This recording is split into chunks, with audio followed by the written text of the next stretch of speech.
in my work here, I now live in Santa Fe and I have 4.5 acres. And I'm working with this young man, Jared, who's doing a work trade. He stays in the mobile home. You know, we're doing something and he says like, oh, why don't you do it that way? And he's right. Swallow a little hard, you know. Have to admit it. So, you know, there's just, it just reinforces my sensibility that everyone matters and everyone has a different perspective. Nobody can see everything. And there's a story that my friend Bill Dempster, who's a carpenter in California, worked for me in the early 70s. And he was in the Navy. He's about 10 years older than me. He was in the Navy during the Korean conflict. He was an officer.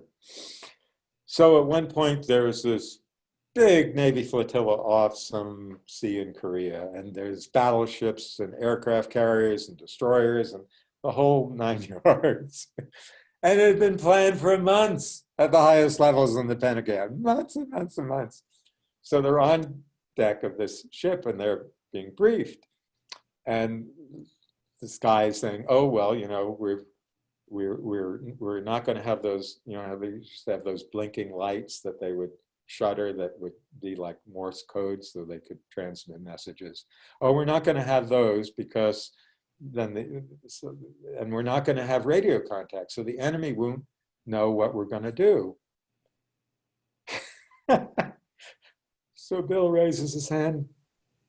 He says, but sir, how are we going to be able to communicate? Dead silence. Pin drop. Nobody had thought of that. The highest levels in the Pentagon for months and months. Nobody thought of it.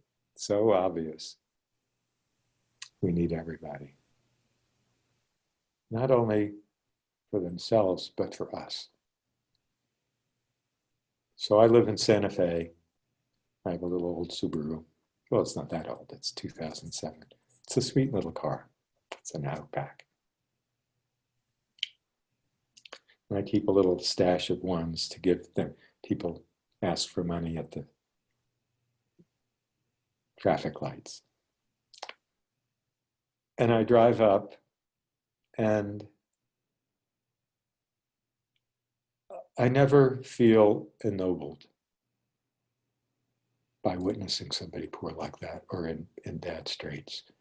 It's just, it hurts my heart. And my lovely little car doesn't seem so lovely anymore.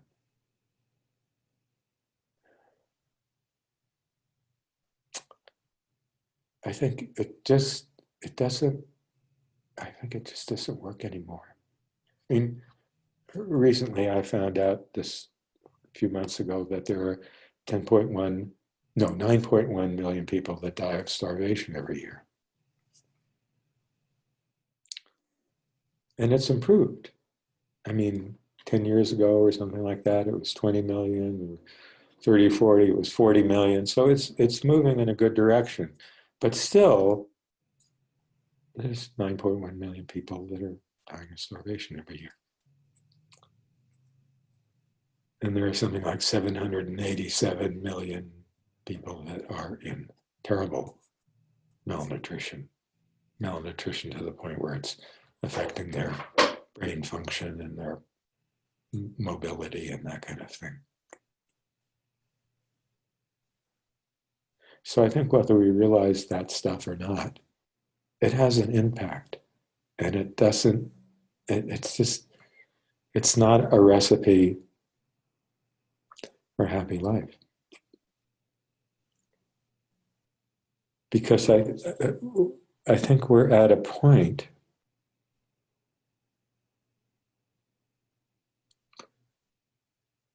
where there's enough to go around.